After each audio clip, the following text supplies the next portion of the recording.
Bismillahirrahmanirrahim. Në emër të Allahut, mëshiruesit, mëshirbërësit.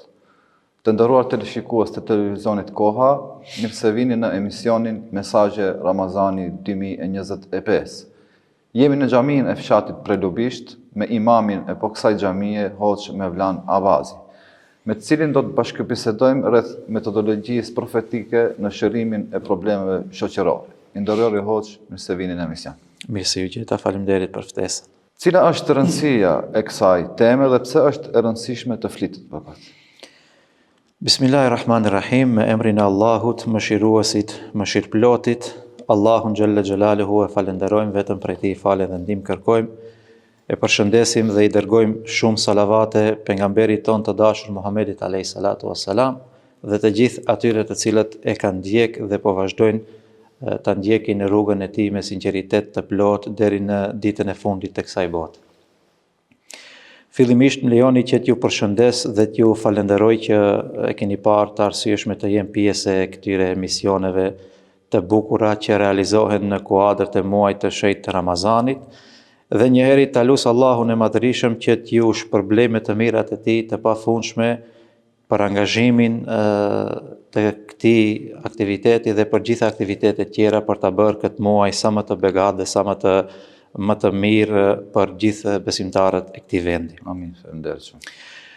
Sa i përket pyetjes, mendoj se biseda ose trajtimi i kësaj teme, domethënë metodat e pejgamberit alayhi salatu wassalam në trajtimin, në shërimin e problemeve shoqërore, është një temë shumë e rëndësishme, për shkak se bëhet fjalë për një njeri, për një edukator të nivelit më të lartë, bëhet fjalë për një personalitet më të madh në historinë njerëzore, bëhet fjalë për të dërguarin e Zotit Muhammedin alayhi salatu wassalam dhe praktikën e tij se si ai i ka shëruar, i ka trajtuar problemet në shoqërinë e vet. Pejgamberi alayhi salatu wassalam ka pasur shumë probleme në shoqërinë në të cilën është dërguar si pejgamberi i Zotit dhe për një kohë të shkurtë me metodat e tij shumë efikase ka arritur që t'i trajtoj edhe t'i rregulloj edhe t'i shëroj problemet të cilat kanë ekzistuar në shoqërinë e pejgamberit alayhi salatu wassalam. Allahu xhalla xhelaluhu, mos ta harrojmë se kjo është një fakt interesant. Allahu xhalla xhelaluhu ka qenë ai i cili vet e ka marrë përsipër edukimin dhe përgatitjen e personalitetit të Muhamedit alayhi salatu wassalam. Prandaj Allahu i Madhërisëm na drejtohet neve muslimanëve, na thot laqad kana fi rasulillahi uswatun hasana. Thot o besimtar, o musliman, nëse dëshironi që të merrni model, shembull për jetën tuaj, e keni tek i dërguari i Zotit, tek Muhamedi alayhi salatu wassalam. Pastaj edhe vet Muhamedi alayhi salatu wassalam thot në një hadith, edebeni Rabbi fa ahsana ta'dibi. Zoti thot më ka edukuar mua dhe ai e ka përkryer edukimin tim. Prandaj një personalitet i këtij si Muhamedi alayhi salatu wassalam, padyshim që është e rëndësishme të njihet, të dihet, të diskutohet dhe të merren metodat e tij në trajtimin e problemeve shoqërore, sepse edhe ne padyshim që kemi shumë probleme në shoqërinë tonë dhe mendoj se metodat e pejgamberit alayhi salatu wassalam, ashtu siç kanë qenë në të kaluarën, janë edhe sot efikase dhe do të jenë deri në fundin e kësaj bote për trajtimin e problemeve të ndryshme në shoqëri. Përderisa thoni që janë efikase, cilat janë ato metoda? Shiqo, kur flasim për metodat e pejgamberit alayhi salatu wassalam, domethënë ta sqarojmë për ndëgjuesit, teleshikuesit tanë, normal që metodat e pejgamberit alayhi salatu wassalam kanë qenë të shumta dhe ne në një emision të shkurtë të tillë nuk mund t'i përfshijmë të gjitha, normal, po do të mundohemi t'i përmendim disa prej metodave të cilat pejgamberi i Zotit Muhamedi alayhi salatu wassalam vazhdimisht i ka praktikuar dhe me to i ka trajtuar problemet të cilat i ka pasur në shoqërinë e vet. Një nga metodat shumë efikase që pejgamberi alayhi salatu wassalam gjithmonë e ka praktikuar ka qenë besimi i shëndosh në Zotin xhalla xhelaluhu si ilaçi më i fortë për këtë. Pejgamberi alayhi salatu wassalam e ka ditur që edhe e mira, edhe e keqja buron nga brendia e njeriut. Dhe ai ka qenë i vetëdijshëm se edhe ndryshimi, edhe përmirësimi duhet të fillojë nga brendia e njeriut. Dhe pejgamberi i Zotit e dinte se çdo njeri ka një derë përmes së cilës mund të deportosh tek ai. Dhe ajo derë padyshim ka një çelës. Kjo derë ka qenë zemra e njeriu dhe çelësi ka qenë besimi i shëndosh në Allahun dhul xhelal. Prandaj pejgamberi alayhis salatu wasalam, siç thamë edhe më herët, ka ardhur me një shoqëri me shumë probleme të ndryshme, por për një kohë të shkurt, duke i përdor këto metoda, sidomos këtë besimin e shëndosh në Allahun dhul xhelal, ka arrit t'i rregulloj shumë probleme. Pse? Sepse nëse një njeri e ka besimin e shëndosh, e ka besimin e pastër dhe të fuqishëm në Allahun dhul xhelal, nuk mund të jetë problematik e njeri. Nëse për shembull shumica e shoqërisë ka besimin, nivelin e besimit e ka të lartë, të fuqishëm në Allahun dhul xhelal, do të thonë problemet do të zvoglohen, do të lokalizohen, do të jenë shumë më të vogla. Edhe në kohën tonë ne sot, nëse marrim për shembull, shohim se kush janë njerëzit që bëjnë probleme, për shembull që shkaktojnë gabime, që bëjnë probleme në shoqëri, janë pikërisht ata të cilët e kanë nivelin e besimit te Allahu dhul xhelal e kanë të ulët. Prandaj pejgamberi alayhis salatu wasalam metodën e besimit të shëndosh e ka përdorur për t'i trajtuar problemet në shoqërinë e vet. Një metodë tjetër që po ashtu pejgamberi alayhis salatu wasalam e ka përdorur për trajtimin e problemeve në shoqërinë e vet ka qenë mbjellja e dëshirës për të bërë mirë ndaj të tjerëve. Është shumë e bukur, është shumë mirë, një gjë e mirë kur njeriu bën mirë për veten e tij, por është edhe më e bukur kur njeriu bën mirë edhe ndaj të tjerëve, ja zgjidh një problem, një hall dikujt tjetër. Këtë pikërisht pejgamberi alayhis salatu wasalam e ka përdor për t'i trajtuar problemet në shoqërinë e vet. Prandaj edhe shumë hadithe pejgamberit alayhis salatu wasalam mund t'i gjejmë si motiv, si motivim që u ka bë shokëve të vet, ashabëve. Për shembull, kur pejgamberi alayhis salatu wasalam tregon se kush është njeriu më i dashur te Zoti, çfarë thot? Ehabbun nasi ila Allahi anfa'uhum lin-nas.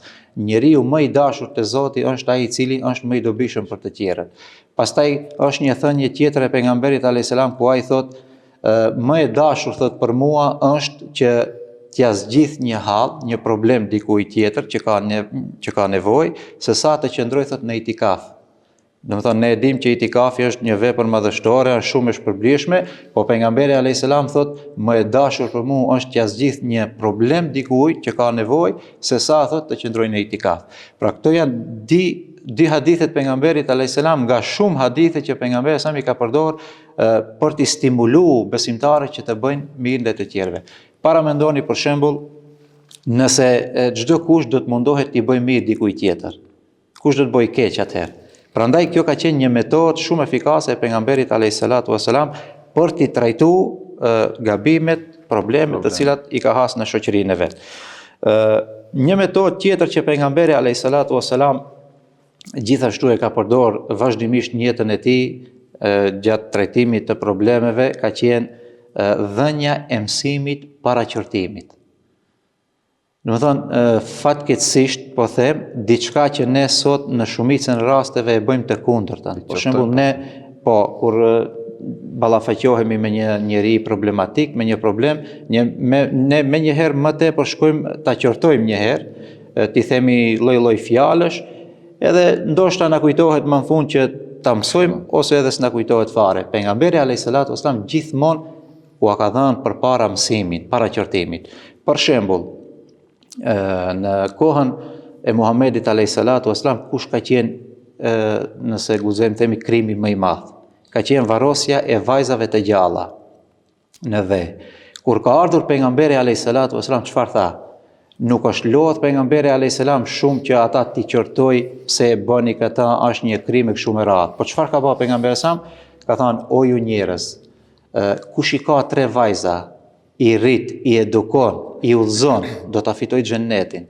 Sahabët i kanë thënë, o i dërguar i Zotit, po ai i cili i ka vetëm 2 vajza, kanë thënë pejgamberi sa, edhe ai i cili i ka vetëm 2 vajza do ta fitojë xhennetin. Pastaj kanë thënë disa prej shokëve të pejgamberit alayhis salam, ta kishin pyet pejgamberin e Zotit edhe para që e ka një vajzë, sigurisht që do thonte se edhe ai do ta fitojë xhennetin.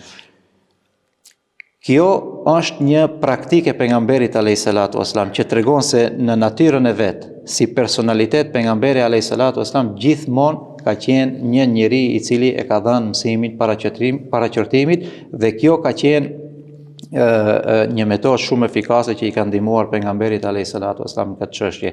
Pastaj është një shembull tjetër interesant, për shembull është ai rasti që tregohet në historinë e pejgamberit alayhis kur ai ka qenë duke qëndruar me disa prej shokëve të vet në xhami dhe ka ardhur dikush, një njeri i panjohur edhe ka kryer nevojën te xhamia e pejgamberit alayhis salam dhe disa prej shokëve janë nervozuar pse ai ka bërë një gjë të tillë dhe kanë desht të çohen edhe të shkojnë që ta qortojnë atë njeri. Dhe pejgamberi sa çfarë ju thotë? Thotë jo, thotë mos i bëni asgjë. Edhe e ka trajtuar problemin ai vet. Çfarë ka bërë? Ka shkuar dhe ja ka dhënë mësimin para se ta qortojë. Ka thonë i dashur vëlla, domethënë kjo është një vend, një shtëpi e Zotit ku është bë për të adhuruar Zotin dhe nuk është për kështu punë të tjera. Prandaj edhe ai ka marrë mesazhin. Dhe kjo ka qenë metoda e pejgamberit alayhis salatu wasalam. Dhe një metodë tjetër që gjithashtu ka qenë efikase, që e ka përdorur pejgamberi alayhis salatu wasalam, ka qenë ofrimi i alternativës. Asnjëherë pejgamberi alayhis salatu wasalam nuk ka ndaluar diçka para se të ofrojë një alternativë. Kjo është edhe opsion edhe filozofi kuranore. Shifni se si Allahu dhul Xhelal flet në Kur'anin famëlar. Për shembull, Allahu i Madhërisht e ka ndaluar zinan, por e ka lejuar martesën. Pastaj Allahu dhul Xhelal e ka ndaluar kamatën, por ai e ka lejuar shitblerjen, e ka bë halal. Prandaj është opsion kuranor që njeriu gjithmonë të ofrojë alternativë. Nëse shkojmë për shembull, ne gjithmonë ju themi njerëzve kjo nuk bën, kjo është ndaluar, do të thonë çfarë do të bëjnë ata? Duhet t'ju ofrojmë një alternativë. Dhe pejgamberi alayhis salatu wasalam e ka pas këtë metodë. Njeriu është krijesë që nëse nuk angazhohet me atë që është e mirë, padyshim që do të angazhohet me atë që është e keqe. Është një rast në kohën e pejgamberit alayhis salatu wasalam në mesin e shumë rasteve, por që e vërteton këtë që e themi. Në një rast kur i dërguari i Zotit e ka parë në rrugët e Medinës një njeri i cili ka lyp, një lipsar. Dhe normal, lipja nuk është e preferuar në fenë islame dhe pejgamberi islam e ka pyet, ka thënë pse po lip? Ai thotë o i dërguari i Zotit, unë thot jam një njeri i ri, i fuqishëm, shëndetin thot e kam, por nuk kam mjete për të punuar. Prandaj jam detyruar që të lypi, që ta mbaj familjen. Dhe pejgamberi alayhis salatu wasalam nuk e qorton, por çfarë bën? Shkon edhe i ofron alternativë. I gjen disa mjete pune, e pyet thot ti për çfarë punë, çfarë mund punojsh ti? I thot unë mund ta bëj këtë punë, po s'kam mjete. Dhe pejgamberi sa i sjellën disa mjete për atë punë dhe ai fillon të punoje dhe në këtë moment domethënë rregullohet ky problemi i lypjes dhe ai bëhet një njeri punëtor, pastaj fiton dhe e mban veten edhe familjen. Domethënë kjo ka qenë metodë e pejgamberit alayhis salatu wasalam me cilën ai i ka shëruar problemet në shoqërinë e vet. Thash edhe në fillim ka shumë metoda të pejgamberit alayhis salatu wasalam, por mendoj se këto janë disa prej metodave që ne si musliman, si besimtar, si ndjekës të pejgamberit alayhis salatu wasalam duhet t'i kemi parasysh, sepse edhe ne po përballemi me probleme të ndryshme në jetën tonë dhe padyshim metodat e pejgamberit alayhis salam janë efikase. Ju përmendët shumë metoda, të cilat besojmë që janë efikase, mirë po kemi shpeshherë pretendime nga shumë njerëz, cilët thonë që pejgamberi ka jetuar 1450 vite përpara. Dhe si mundet kur ka jetuar kaq kohë përpara, si mund të marrim mësimet nga ai kur ka jetuar, domethënë në kohën e hershme. Sa mund një përgjigje për këtë pretendime?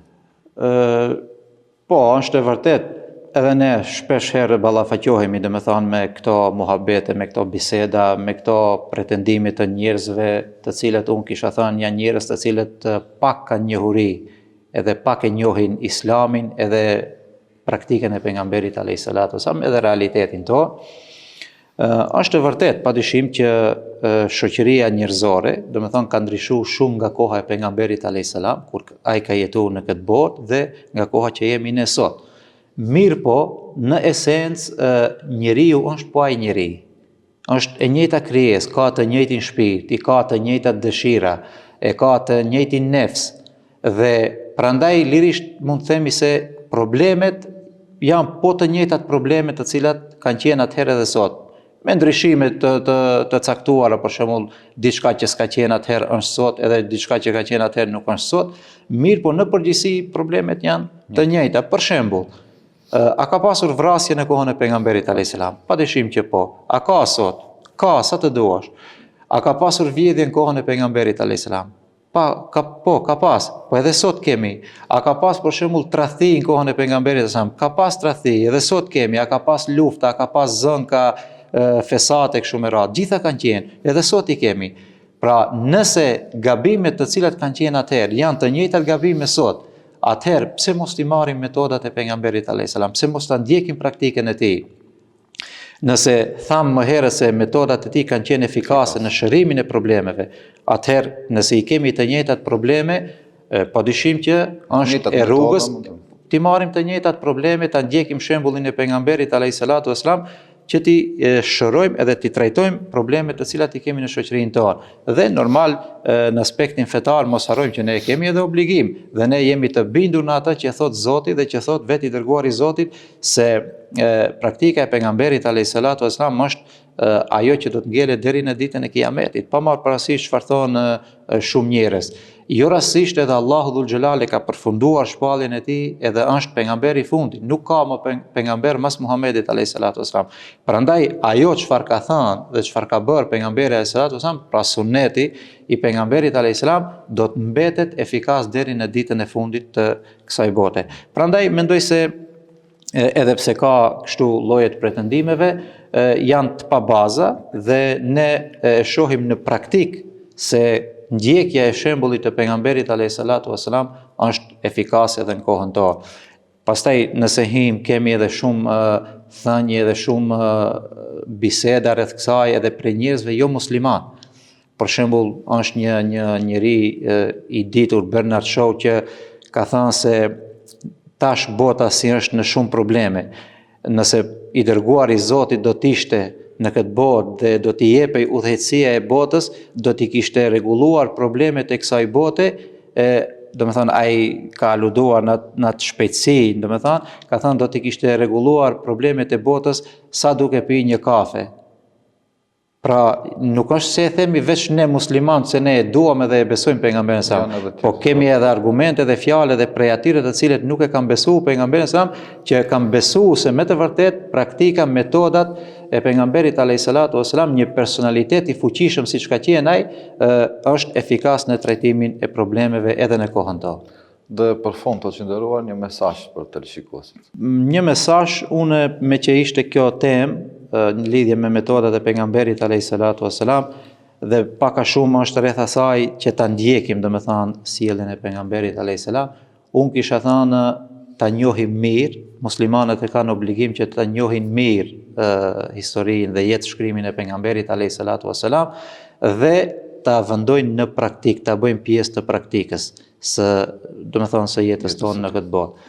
Nëse ne vetëm e lexojmë, e mësojmë dhe nuk e praktikojmë, domethënë rezultati nuk do të jetë i mirë për ne. Prandaj veç duke e praktikuar atë të cilën e mësojmë nga jeta e pejgamberit alayhis salatu wassalam, do të jetë diçka efikase edhe për ne dhe realisht kjo është ndjekja e vërtet e sunnetit, sepse sunnetin shumica e muslimanëve mundohen ta ndjekin vetëm me fjalë. Ndjekja e sunnetit pejgamberit alayhis salam në realitet është kur ne e praktikojmë atë të cilën e ka kërkuar i dërguari i Zotit. Ju falenderojmë shumë, ishte nder dhe kënaqësi t'ju kemi në misionin tonë. Faleminderit edhe unë gjithashtu ju falenderoj Zoti Allahu xhaleshanuhu t'ju jep jetë gjatë, suksese në misionin tuaj. Amin, faleminderit gjithashtu. Të nderuar teleshikues, ju dëshirojmë agjerim të pranuar dhe të lehtë dhe ju falenderojmë që ishit me ne deri në takimin e radhës. Assalamu alaikum wa rahmatullahi wa barakatuh.